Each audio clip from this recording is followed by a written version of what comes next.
Ms. Ballant? No. Ms. Ballant votes no. Mr. Garcia? No. Mr. Garcia votes no. Ms. Kamlager-Dove? Mr. Moskowitz? No. Mr. Moskowitz votes no. Mr. Goldman? Mr. Goldman? Ms. Crockett? No. Ms. Crockett votes no. Gentleman from Texas, Mr. Gooden. Mr. Gooden? You're a no. You're a no. Lance? Yes. Mr. Gooden votes yes. Mr. Chairman, how am I recorded? Gentleman from New York. Mr. Goldman, you're not recorded. No. Mr. Goldman votes no.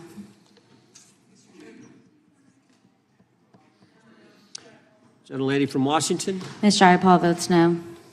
Gentleman from California. Gentlelady from California. Mr. Liu votes no. Ms. Kamlager-Dove votes no. Gentleman from Kentucky. Mr. Massey votes no. Director, I want to thank you again for being here. While we're waiting for members to get back to record their vote, you don't need to stay around for these kind of motions. We appreciate the service you're providing the country, appreciate your testimony today, and appreciate the fact that you did it 5 hours straight. That's amazing. So God bless you and keep up the good work. The witness is dismissed. The cycles of political violence that have traumatized the country. Well said. Chair now recognizes the gentleman from Kansas, Mr. Schmidt, to lead the.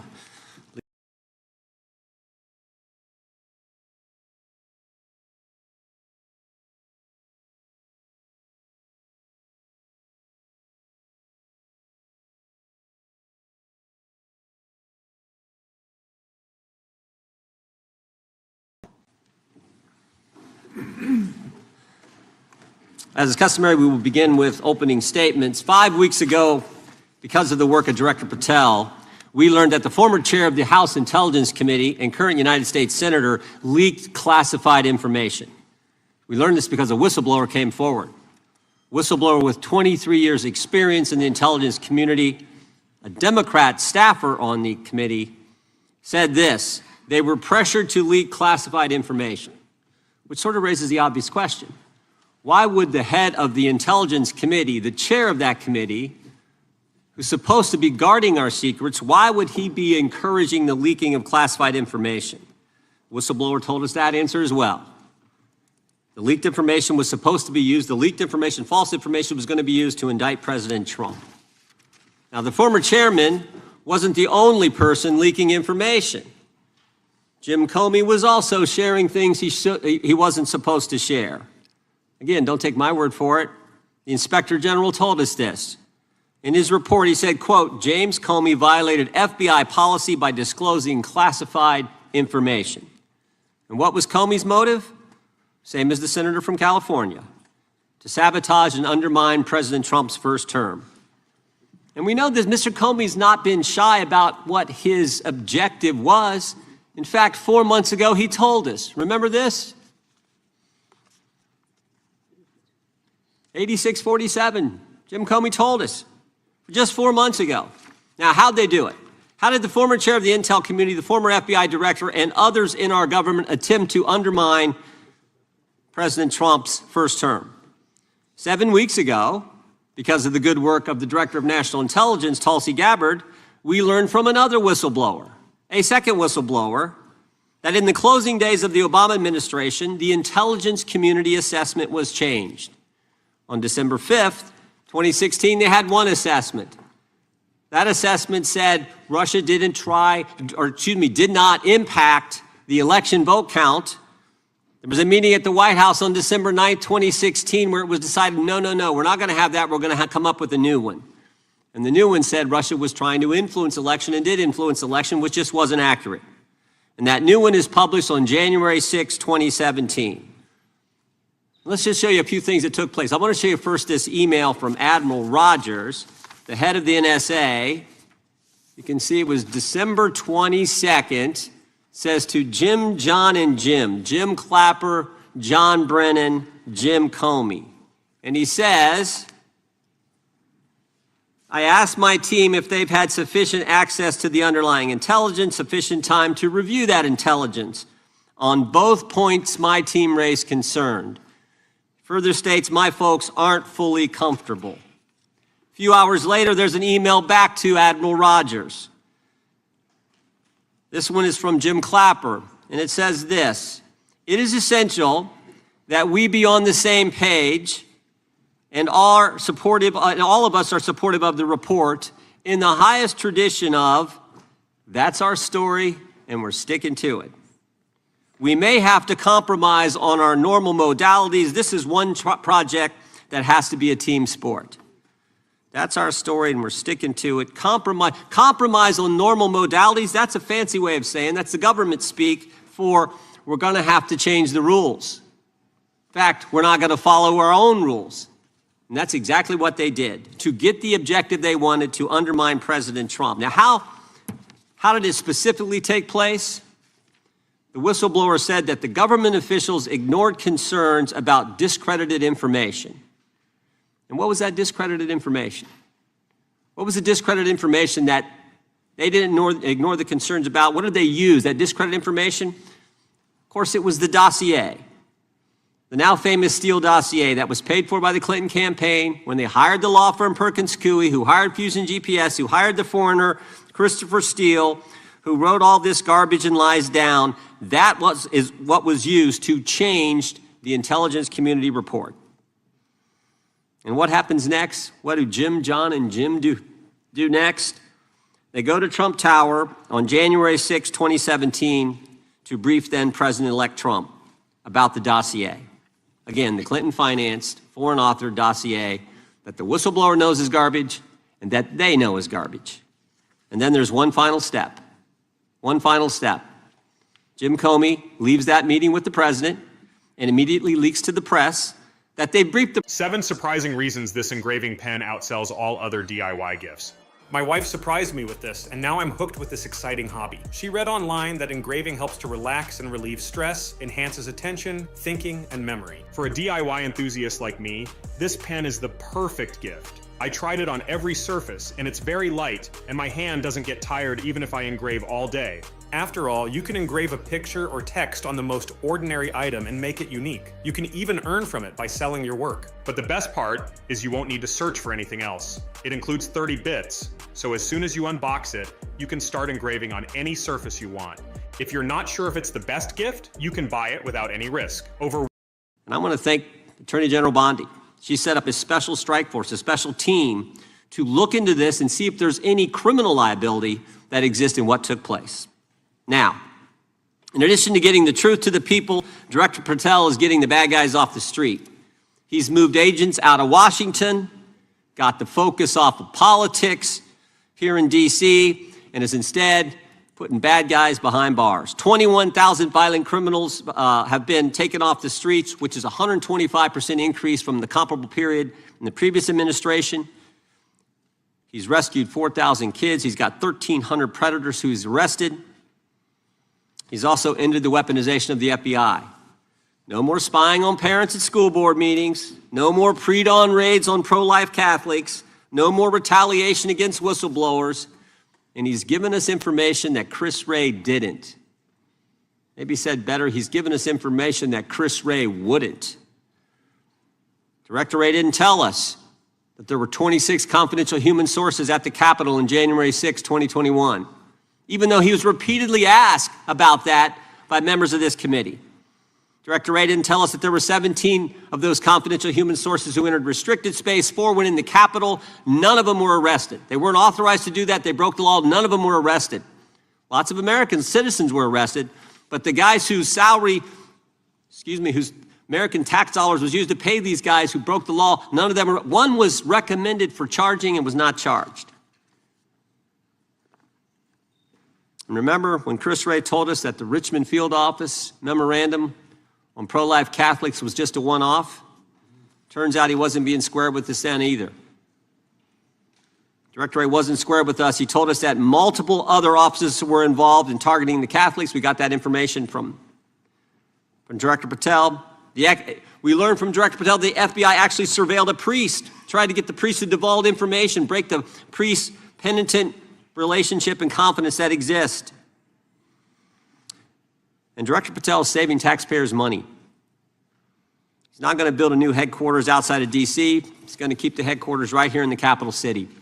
Save Americans money. Save the taxpayers money. In 8 months, Director Patel has given us the facts.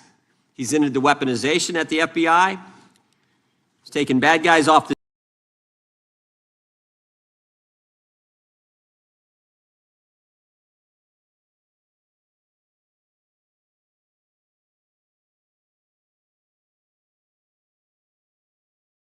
You know, it's perhaps the hardest thing for a bureaucrat to do is to lower the head count around them that support them, and I appreciate your willingness to do it different than your predecessor.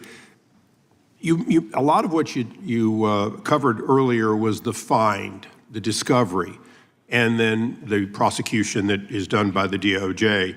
But I want to talk a little bit about the prevent side. On the Charlie assassination, sir? No, on all of these. Okay.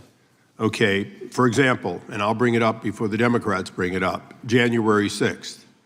January 6th, we now know, because of your find, that in fact there were people involved who were not just observers, but participants who in fact, it's been alleged, and I personally believe, in fact, were part of promoting, perhaps even the one woman who died, encouraging her to walk through a door that led to her death.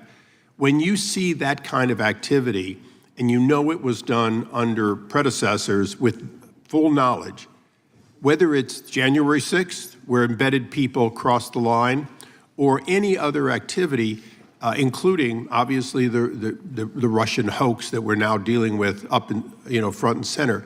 My question to you is, what can you or others do to prevent it from occurring again? Not on your watch, but on future watches. How can we know that this won't happen again the moment you leave the FBI?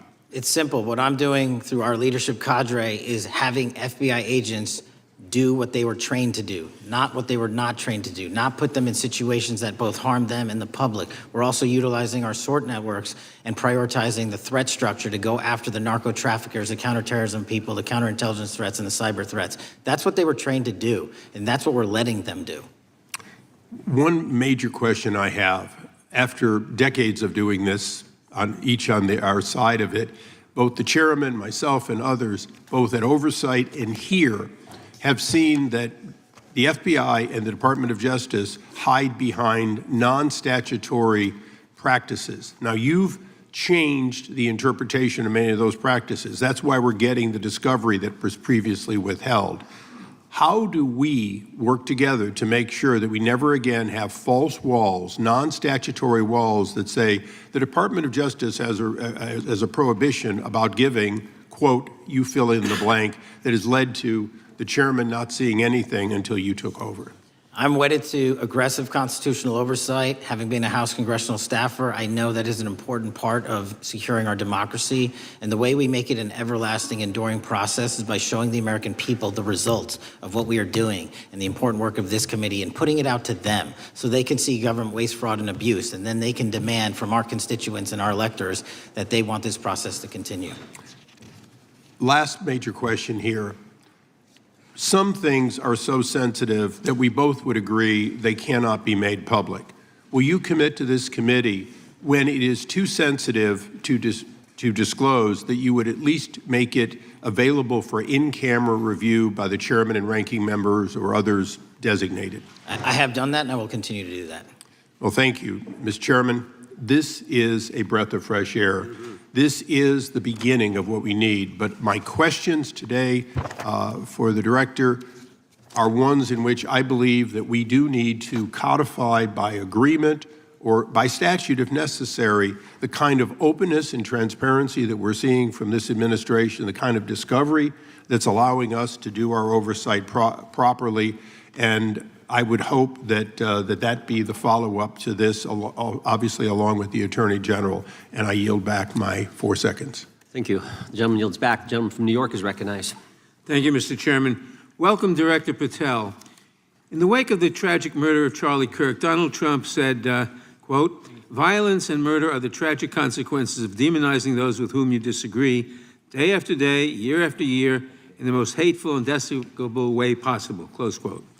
I would note for the record that Donald Trump has famously demonized practically every person he has ever disagreed with, and therefore, using his own logic, he has put their lives at risk. I should know Donald Trump continuously puts my life in danger.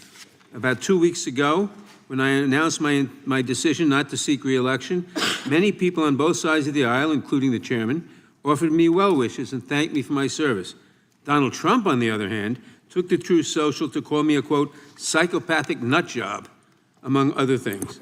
Yesterday, I received a threatening note filled with anti-Semitic comments and hateful attacks that mimic some of the same language used by the president. I am sure many of us on this committee face similar threats every day. We have seen political assaults on both the left and the right. The attack on Charlie Kirk, the attempted assassination of the president, the murder of the Democratic Speaker of the Minnesota House, the assault on Paul Pelosi, and the attack on the Capitol on January 6th, for example.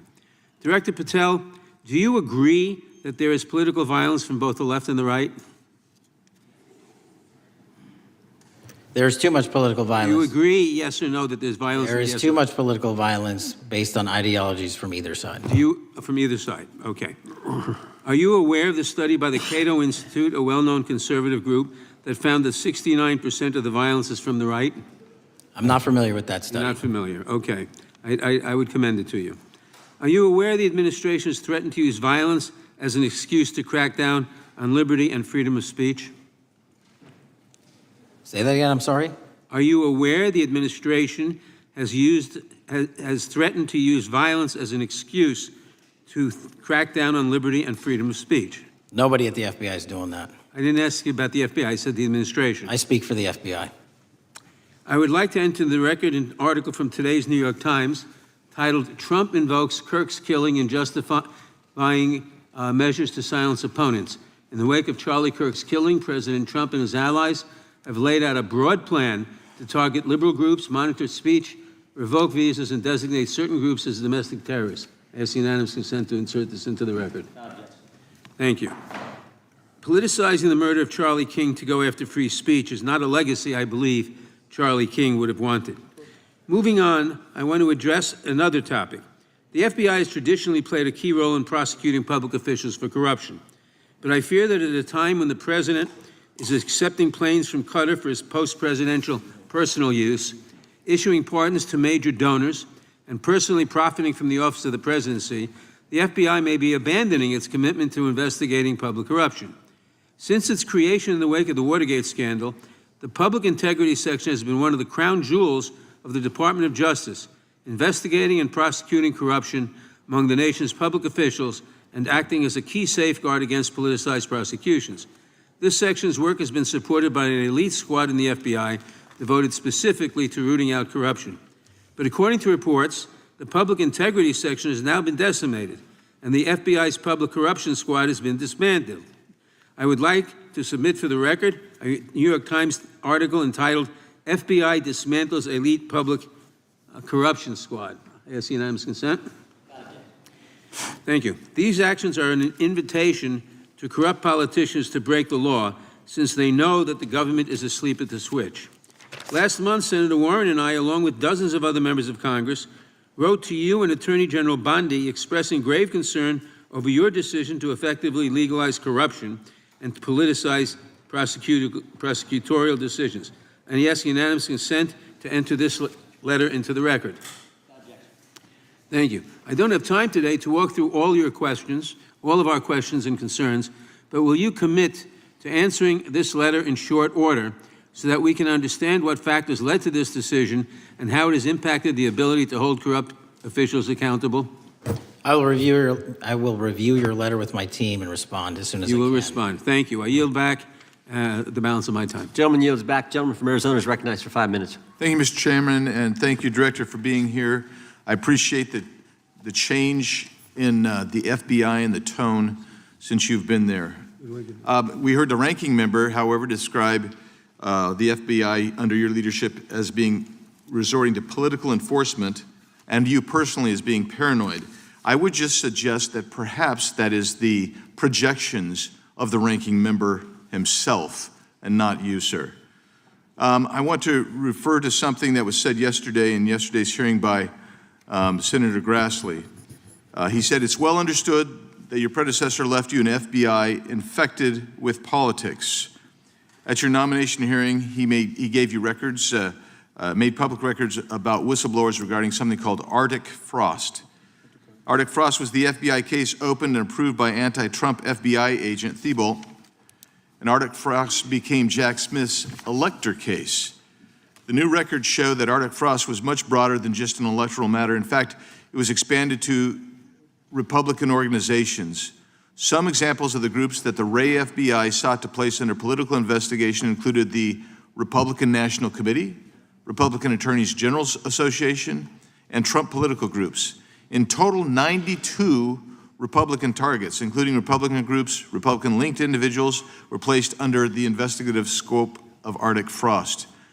On that political list for investigation was one of Charlie Kirk's groups, Turning Point USA. In other words, Arctic Frost wasn't just a case to politically investigate Trump. It was the vehicle by which partisan FBI agents and DOJ prosecutors could achieve their partisan ends and improperly investigate the entire Republican political apparatus. I'd ask that, Mr. Chairman, that document be administered. Without objection. So, I know that this may be under current investigation, but I wish to ask specific questions about this for just a moment. What search tools were used in Arctic Frost to view private communications of targets? I believe the traditional search tools, search warrants, lawful service of process, and the tools that the FBI has in our infrastructure systems, cybersecurity systems, and counterintelligence systems.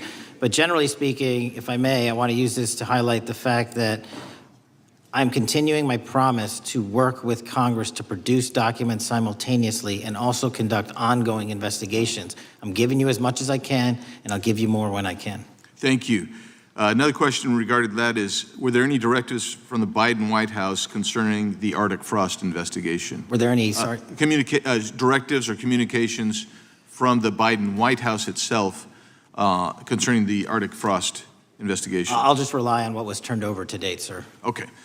So I want to add here, the search warrants that were used included the seizing of a U.S. member of Congress, his phone. I think we all know who that was and how that was taken away and used for political purposes, Mr. Chairman, Mr. Director. So we'll leave that for a second, and let's go over to the Charlie Kirk case for just a second. Let's emphasize this. How many hours did it take from the assassination to the arrest of the assassin, Mr. Director? 33. That seems pretty swift, and it was because of the actual release of videos and photographs that you directed to be released, sir. That's correct, and to put it in perspective, the Boston bomber took 5 days and Luigi Mangione took 5 days. Was the platform Discord forthright from the start with law enforcement about the shooter's communications on its platform? Discord, the platform ownership, has been working with our lawful process, and we are obtaining materials from them on a rolling basis. Thank you. And I want to get back here to Arctic Frost for just a second, Mr. Chairman. I'd like Biggs asked about Arctic Frost. What else can you tell us about that and what we need to do to assure that it never happens again? Continue the congressional oversight work that you're doing on Arctic Frost. Let me provide you with more documentation on Arctic Frost, and also call in witnesses from the paperwork that we have given you. You have that right, and the American public deserves to hear what those people have to say. As for my ongoing investigation, there's not much I can say. What role did the FBI play in suppressing the Hunter Biden laptop story during the 2024 election? Off the top of my memory, sir, I believe the FBI was in possession of verified information from that laptop, and it was improperly publicized that they did not have information and masked it as Russian disinformation. We now know that was categorically false. I don't know why the FBI did that, when they did that, but we've released all the materials related to that. Thank you. Diverted from their important work on crime and anti-terrorism to work on matters that are not critical to our safety. I'd like to play the video, the whole video Jeffrey clip. Epstein's Black Book? Black Book. FBI. But who? That is, I mean, there's... Oh, that's under direct control of the director of the FBI. Okay. But the Black Book, it's not just sitting, I mean, that's Hoover power times 10. And to me, that's a thing I think President Trump should run on day one, roll out the Black Book. In contrast to that attitude of let it all out, we're getting reports of actions that run contrary to getting everything out and that also involve diversions of FBI resources. For example, an FBI whistleblower reported that you were pressured by the Attorney General to place 1,000 personnel on 24-hour shifts to mine roughly 100,000 Epstein-related records to redact President Trump's name from the files. Bloomberg reported this, that you directed FBI special agents from the New York and Washington field offices to join the Bureau's FOIA employees in Winchester and another building a few miles away, and that while reviewing the Epstein files, FBI personnel identified numerous references to Trump in the documents, and people familiar with the matter said that Trump's name, along with other high-profile individuals, was blacked out. Now, the New York Times reports, and this here, who said that the exponential increase in the amount of fentanyl that is coming into America is directly related to the open borders policies of the previous administration. Do you agree with Sheriff Dannell's characterization? In large part, yes. So, since you've been director, has there been a reduction with, I mean, we've talked about how the border is largely secure now, right? The southern border, yes, sir. The southern border is largely secure. Has there been a concomitant reduction or a reduction in the amount of fentanyl that is coming into America? There has been a massive reduction to the tune of, we have seized more than 25% year-to-date this year than the prior year, and that's enough fentanyl to kill 120 million Americans. Does China play a role in this fentanyl that's coming to America? As I stated in my opening, sir, what they do and the companies in China, mainland China, do is produce the Mayor told me that that has been helpful, the FBI working with the police. And the FBI are trained in law enforcement. They know Miranda rights, they know how to do policing, and they do a good job working with the police. Do you think that the National Guard is necessary to do the work that the FBI is doing now? Thank you. I do think it's necessary to finish it. What we've done is 500 arrests in Memphis and 110 federal indictments. But what we need to do is we've only secured a piece of where the criminal conduct is occurring in Memphis, and we can't work inside perimeters that are not established and safe, and we don't have the manpower to give us the space to fully go into the areas where the criminal activity remains. Well, are you suggesting that the National Guard is going to go into the more heavily crime areas? They're going to establish, like they did in Washington, D.C., perimeters where local law enforcement and the FBI, DEA, ATF, and U.S. Marshals can go into. We can't be going into all these areas knowing that they're extremely volatile and jeopardizing the safety of our agents. But did the National Guard do anything in Washington to help the FBI stay safe from these dangerous elements? They established perimeters. Established perimeter, and the criminals knew about it, so they... It was a visible force, sir, so they kind of saw it. Well, what you did, I commend you for what you did, and I think the FBI coming in, we have a crime problem in Memphis. The FBI has helped, DEA will help, and the ATF will help. I don't think the National Guard's going to help, and what I've seen, they're not trained in law enforcement, are they? No, sir. And so that could be a problem.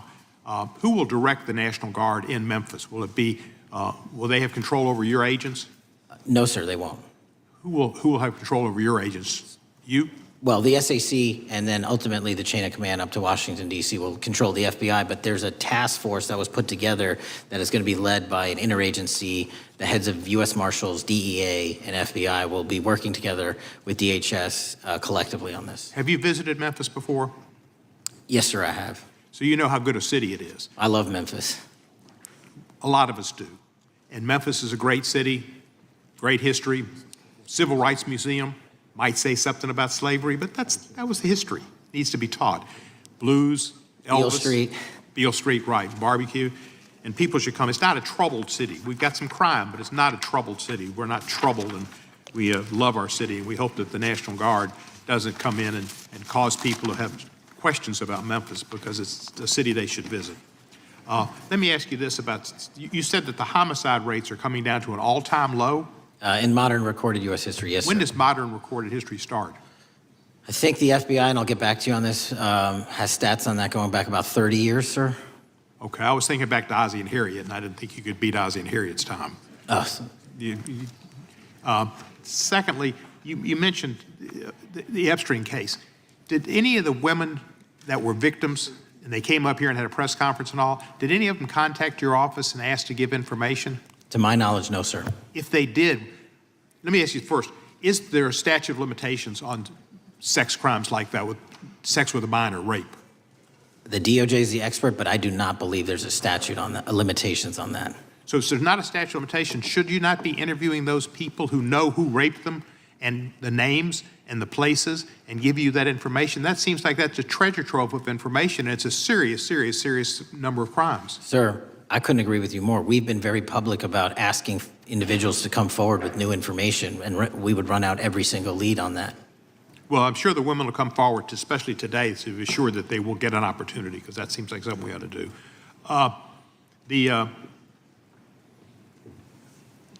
Mr. Driscoll, what was his reputation? I can't comment on Mr. Driscoll's matter. It's an ongoing litigation. Yeah, but his reputation you could tell us about. I can't tell you about his reputation. His work has been laid out in that lawsuit. How many of the FBI agents who worked on the January 6th case have been fired? I don't have that number, sir. Do you have a ballpark figure? No, but I can tell you that individuals based on case assignments in the FBI that I have led have not been terminated for case assignments. Thank you, sir. And come back to Memphis, and you work with Kevin Kane in our Tourism Bureau. He's great. Thank you. And thank you for your work in Memphis. Gentleman, yes, back. Mr. Chairman, I have a unanimous consent request. Gentleman's recognized. So I've got 4 documents I'd like to introduce into the record. The first one is Jeffrey Epstein's 6th story played out for years in plain sight. And Acosta is quoted in here saying, "I was told Epstein belonged to intelligence and to leave it alone." The second document is entitled, "What Epstein's Bodyguard Warned About His CIA Connections." The third document is from Fox Digital. It's titled, "Epstein's Private Calendar Reveals Planned Meetings with Obama Admin Official CIA Chief." And the last document is Wall Street Journal article that highlights Ehud Barak's 36 meetings with Jeffrey Epstein. He was the former Prime Minister of Israel and head of military intelligence for Israel. It may have held that title when he met Epstein, and then, yes. Without objection, the gentleman will hold for a second. The gentleman from Maryland is recognized. Thank you, Mr. Chairman. Just one UC request. This is Judge Engelmeyer's decision from August in U.S. versus Epstein, stating the government's 100,000 pages of Epstein files dwarfs the 70-odd pages of Epstein grand jury materials. Without objection, the gentleman from Kentucky is recognized for 5 minutes. Thank you, Mr. Chairman.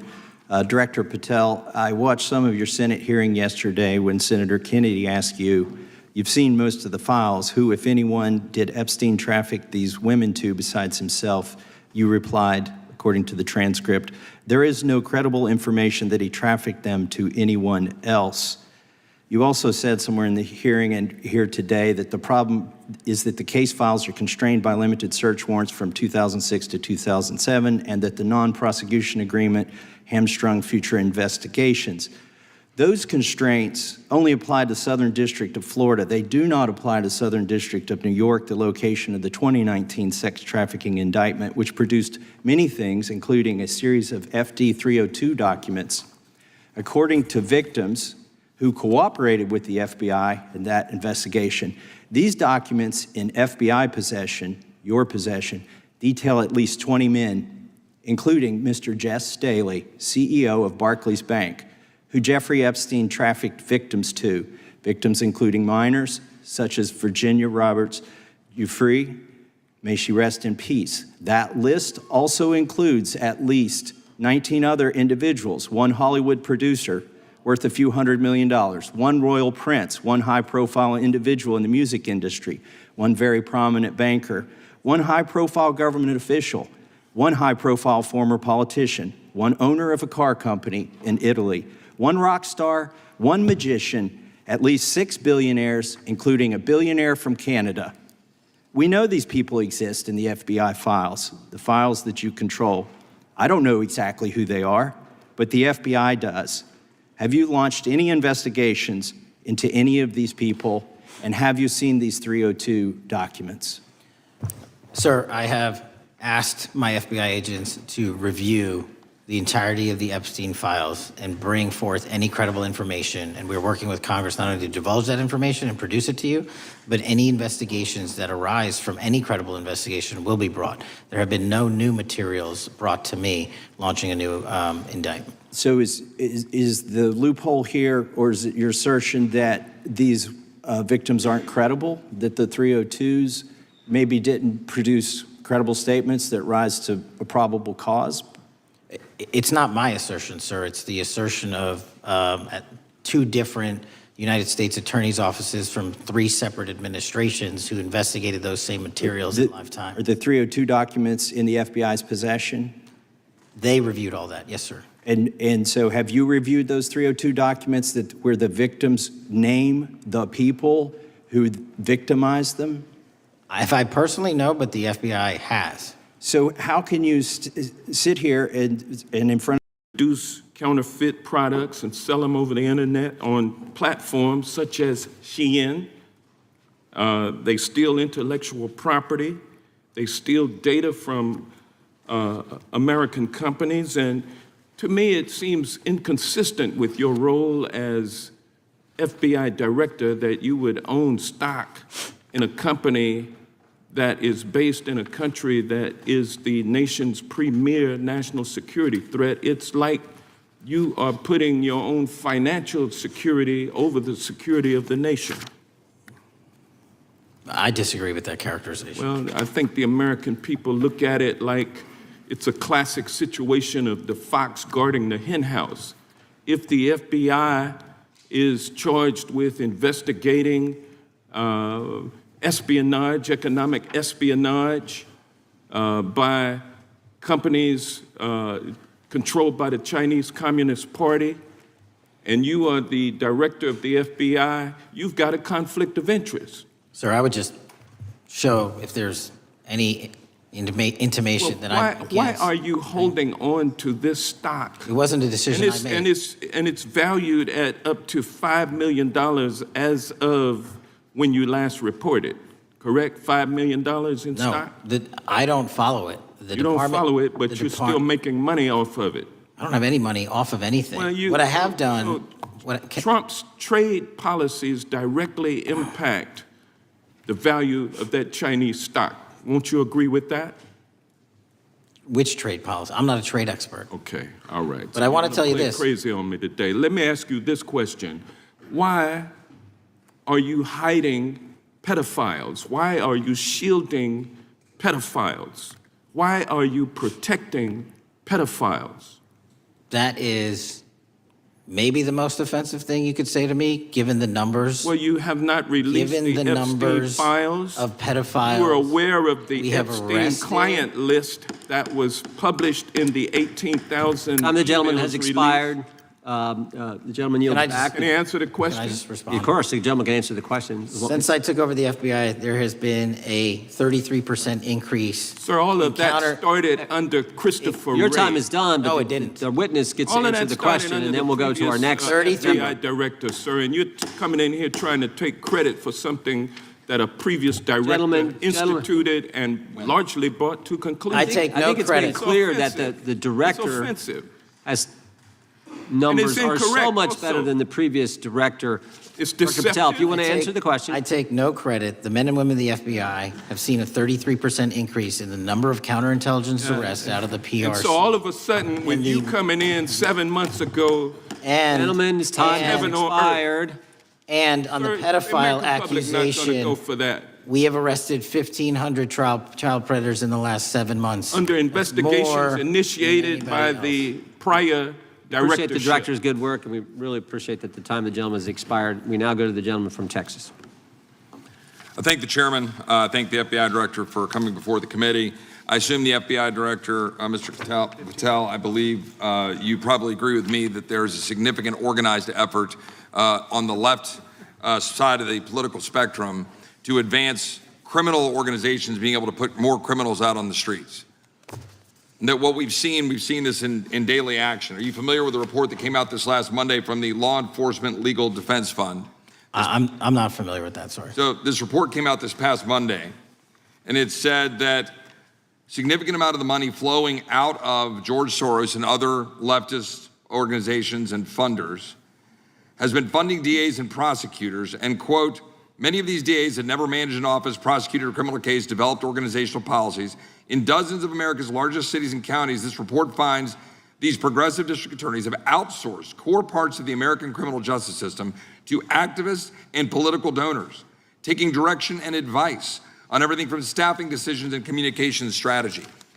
Organizations, it's a complex web of donors going in through these organizations to put radical DAs and prosecutors out there, putting criminals on the streets.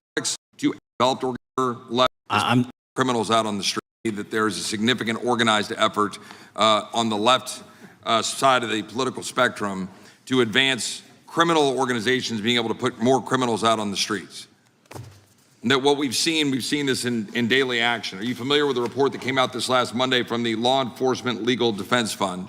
I'm not familiar with that, sorry. So this report came out this past Monday, and it said that significant amount of the money flowing out of George Soros and other leftist organizations and funders has been funding DAs and prosecutors, and quote, many of these DAs had never managed an office, prosecuted a criminal case, developed organizational policies. In dozens of America's largest cities and counties, this report finds these progressive district attorneys have outsourced core parts of the American criminal justice system to activists and political donors, taking direction and advice on everything from staffing decisions and communication strategy. Organizations, it's a complex web of donors going in through these organizations to put radical DAs and prosecutors out there, putting criminals on the streets. Does the FBI Director agree that this exists and is a problem? I will accept the factual representation, and if that exists, it is a problem. The organizations such as TIDES, the Fair and Just Prosecution, Brenner Center for Justice, Partnership for Safety and Justice, the Vera Institute of Justice, the amount of dollars flowing from George Soros through and to these organizations and to the various prosecutors that have resulted in increased crime on our streets, including the brutal murder of the Ukrainian refugee in Charlotte. I bring that up because that is one component of the problem. In addition, we have an organized effort targeting our border. The NGOs, the nonprofits and the deep pockets, the United Nations, charitable organizations, and a long list of over 200. Thank you very much, Mr. Chairman, and welcome, Director Patel. You and I have not had the opportunity to meet, and alas, you failed to respond to the 8 oversight letters I've sent you over the last 7 months. So we do have a lot of questions piling up for you, but I want to start with a word of praise. The first FBI director was J. Edgar Hoover, who steadfastly refused to hire women, African Americans, and other minorities as agents. And although he was a closeted homosexual who lived in domestic partnership for decades with Clyde Tolson, he also participated in anti-gay crusades. He aggressively promoted what we would today call white Christian nationalism, and he would undoubtedly be turning over in his grave to see as one of his successors a first-generation Indian American and a proud Hindu. So I congratulate you on being a breakthrough in this sense and being a beneficiary of the civil rights movement that opened up the FBI and the federal workforce to lots of people who never would have been hired in its first decades. Alas, you share J. Edgar Hoover's dangerous obsession with blind loyalty over professionalism and effective public policy. For Hoover, it was blind loyalty to him in keeping his secrets. For you, it's blind loyalty to Donald Trump in keeping his secrets. During your confirmation, it was widely noted on all sides that your primary qualification was your unwavering loyalty to Trump. Unlike other directors, you had no work experience at the FBI, but you had made over 1,000 media and political appearances in support of Trump's campaign. Your Senate confirmation vote was 51-49, the closest in history, with your opponents warning you were not qualified and had no interest in actually developing the qualifications for the job. I hoped that they were wrong. Alas, they were not. While most other new FBI directors drew on their experience as FBI agents, you didn't have that. But you did write a picture book trilogy for children ages 5 and up based on your experience clashing with President Trump's political enemies. In your book, you describe your literary alter ego, Cash the Knight, as a wacky, easily bored wizard carrying out King Donald's vengeance by driving his enemies out of the kingdom. In the books, King Donald is besieged by the evil Hillary Queentown, but saved in the end by Cash. Then Cash goes on to catch mules who are stealing the 2020 election for the great King Donald from Sleepy Joe. And then in the third book, Cash takes down the Dragon of the Jalapenos, nicknamed the DOJ. Your supporters had hoped that you would graduate from imagining yourself a romantic fairy tale knight to actually running America's premier federal law enforcement agency. Alas, just as we've learned how dangerous it is to put a science-denying anti-vaxxer in charge of our public health, we've learned how dangerous it is to name as director of the FBI a man who thinks of himself as a fairy tale knight who keeps a fire-breathing dragon named DOJ at home to forcibly drive villains out of the kingdom. When Charlie Kirk was assassinated, while his killer was still on the loose, you decided you didn't need to be at FBI headquarters in Washington to work with your team while the chaotic manhunt unfolded. You spent your evening dining in a swanky Midtown Manhattan restaurant and tweeting out false information that the subject of the shooting was in custody, a statement you had to retract 1 hour later. Your performance was so disturbing that even the MAGA base was alarmed. Culture warrior Christopher Rufo, who just a few months ago sat in your chair as a Republican witness, observed that you performed terribly, and he called for your ouster. The FBI might be able to survive your delusions of grandeur and the explosively volatile temper that was on display yesterday in the Senate, but the intractable problem is that you are running the FBI not as a law enforcement agency charged with keeping the American people safe, but as a political enforcement agency working directly for the president's vengeance campaign. 7 months in, it's impossible to overstate the destruction, chaos, and demoralization you've brought to the FBI and its workforce and the resulting danger your actions have caused to our country. You've been systematically purging the FBI of its most experienced and qualified agents, division leaders, and experts in counterterror, counterintelligence, and cybersecurity, precisely the people who have the expertise you lack and which the FBI and the country need. They've been expelled from the ranks of the Bureau simply because they did their duty investigating crimes, including those committed by the mob that attacked the Capitol on January 6, 2021, and beat the hell out of more than 140 police officers, or simply because you suspected them of being insufficiently loyal to Donald Trump. You illegally sacked Brian Driscoll, the former acting director of the Bureau and a decorated counterterrorism expert who worked at the FBI for nearly 20 years. According to Driscoll, you told him your own job, quote, depended on the removal of agents who worked on the cases against the president, regardless of whether the agents chose to work on those cases or not. You added, quote, the FBI tried to put the president in jail and he hasn't forgotten it. You forced out the leader of the Salt Lake City field office, Mehtab Saeed, just weeks before Charlie Kirk's assassination, depriving the FBI of an experienced counterterrorism expert described by her colleagues as absolutely the best and legendary. She would have led the FBI's manhunt had she not been fired. When Trump decided that rounding up immigrants with no criminal records was more important than preventing crimes like human trafficking of women and girls, drug dealing, terrorism, and fraud, you ordered the 25 largest field offices to divert thousands of agents away from chasing down violent criminals, sex traffickers, fraudsters, and scammers to carry out this immigration crackdown.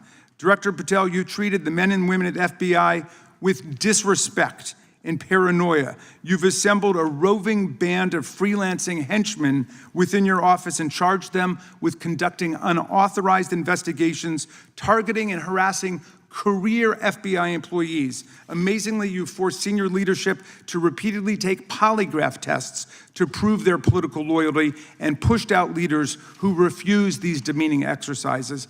And now we're seeing one very clear reason why you want to build a political FBI: the Epstein files. You want an FBI blindly loyal to Trump and to you as his enforcer so you can continue your cover-up of a massive international sex trafficking ring with more than 1,000 victims, betraying all of the survivors of the sexual violence. Before you got in this job, you called for full release of the Epstein files, telling podcaster Benny Johnson that the only reason the list was not released by DOJ and FBI was, quote, because of who's on that list.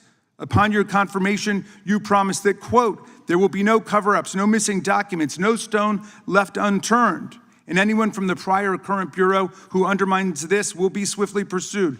This spring, you ordered hundreds of agents to pore over all the Epstein files, but not to look for more clues about the money network or the network of human traffickers. You pulled these agents from their regular counterterrorism or drug trafficking duties to work around the clock, some of them sleeping at their desks, to conduct a frantic search to make sure Donald Trump's name and image were flagged and redacted wherever they appeared, whether an email, a text, a letter, an interview, a photograph, or a video.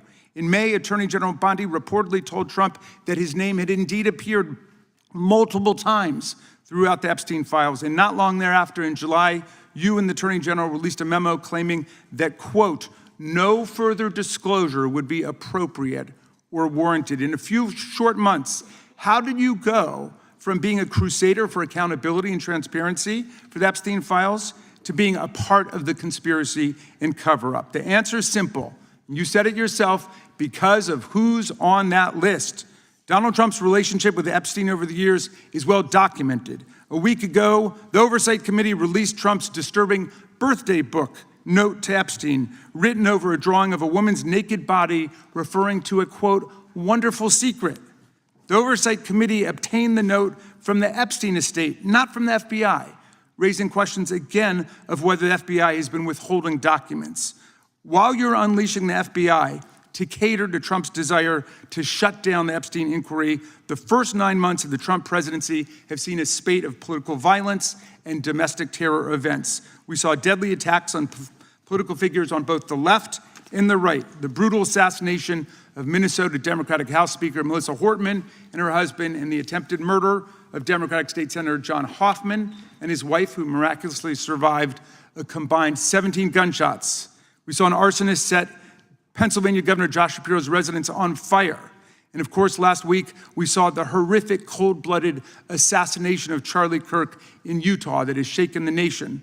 1 minute after Charlie Kirk was shot in the neck, a 16-year-old shooter in Evergreen, Colorado, radicalized by white supremacist ideology online, opened fire and critically wounded 2 other students at Evergreen High School. We've seen lethal anti-Semitic violence, including the murder of 2 young Israeli embassy staffers just blocks from the Capitol, and then in the attack on a gathering of Jewish people in support of hostages held in Gaza in Boulder in June. We've seen continued mass shootings at schools, like the domestic terror incident at a Catholic school in Minneapolis last month, which killed 2 children and wounded 18 others.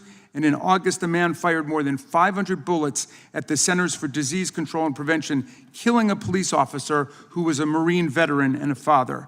People like Melissa Hortman and Charlie Kirk should be able to participate in politics as elected officials or active citizens without being shot down in cold blood in the United States of America. People should also be able to go to elementary school, to middle school, to high school, to work, to the mall, and to church without being shot down in explosions of gun violence. The important position at the FBI requires a leader who puts public safety and national security and the rule of law first.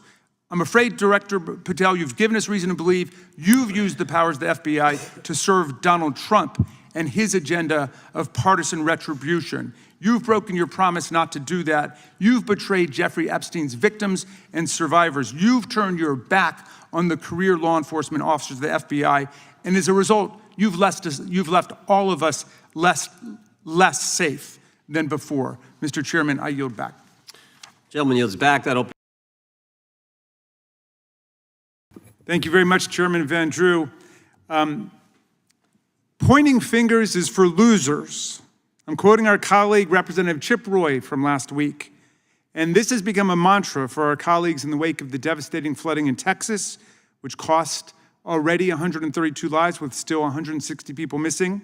It's now an article of faith among our colleagues that in the age of climate change disasters, like Hurricane Helene, which cost 200 lives in North Carolina, or deadly tornadoes in the Midwest, you name it, in the age of out-of-control gun violence, whether in Uvalde or Buffalo or Charleston or Parkland, we should never engage in finger-pointing or casting blame or attributing responsibility to individuals.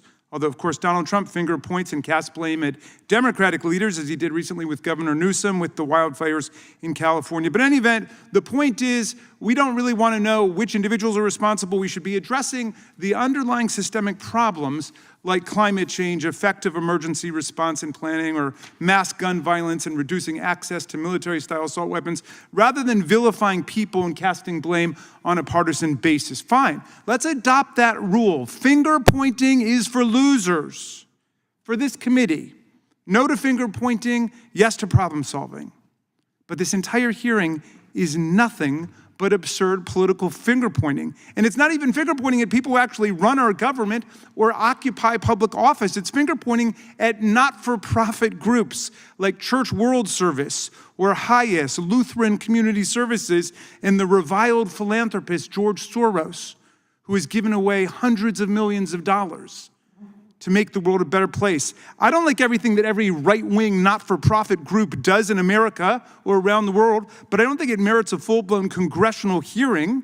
We didn't even have a hearing on the richest billionaire in the world, Elon Musk, who actually had a government job running Doge, destroying large parts of our government, firing tens of thousands of our federal workers. The Republicans didn't even call in Elon Musk for a hearing or have a hearing about what he was doing, but they want to have a hearing in 2025 about George Soros, all of the old, tired, exhausted, absurd conspiracy theories again. And I don't see any, and these witnesses can correct me if I'm wrong, I perused all their statements. I didn't see a single one of them allege a single crime, anything illegal going on. They just don't like the things that he invests in. They don't like what certain not-for-profit groups do. Well, I don't love everything that the right-wing not-for-profits do. Why are we having a hearing about this? What an absurd waste of time.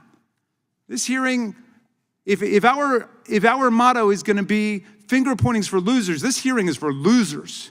Because all it is finger pointing at somebody who doesn't even have political power. This is an oversight hearing before the Oversight Subcommittee that's not doing any oversight on the government. Indeed, the Judiciary Committee has not yet conducted a single oversight meeting this Congress with a single government witness. Not one. They've not called Attorney General Bondi. They've not called FBI Director Patel. They haven't even called anybody to talk about George Soros from the government. They won't subject any of their government officials to any cross-examination by this panel. Now, I think this is an absurd waste of our time. Why are we not addressing urgent policy problems like the pervasive nationwide violation of due process and First Amendment rights by ICE and other federal agents who arrive now in unmarked cars, in plain clothes, without badges or arrest warrants, and then snatch people off the streets and send them to a torturer's prison in El Salvador? Do you think the United States House of Representatives Judiciary Committee should have an interest in defending due process? So my colleagues say, you're not for due process for guilty people, are you? Well, yeah, because we don't know if they're guilty until they've gotten due process. That's why due process are the two most beautiful words in the English language. It's what separates our rights and our freedoms from arbitrary state power.